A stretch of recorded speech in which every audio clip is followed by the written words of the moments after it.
ಆಗ್ತಾ ಇದೆ, ತಾಣ ಅದು ರಶ್ ಆಗ್ತಾ ಇದೆ.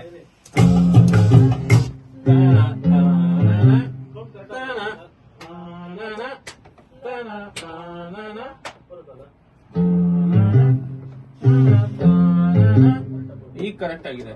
ಟೇಕಲ್ಲಿ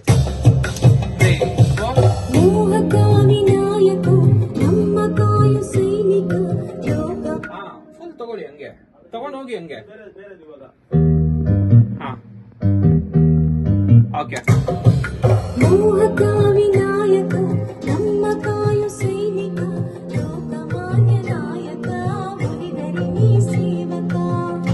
ಆ ಕಾರ್ಡ್ ಮ್ಯಾಚ್ ಆಗ್ತಾ ಇದೆಯಾ ಅದು?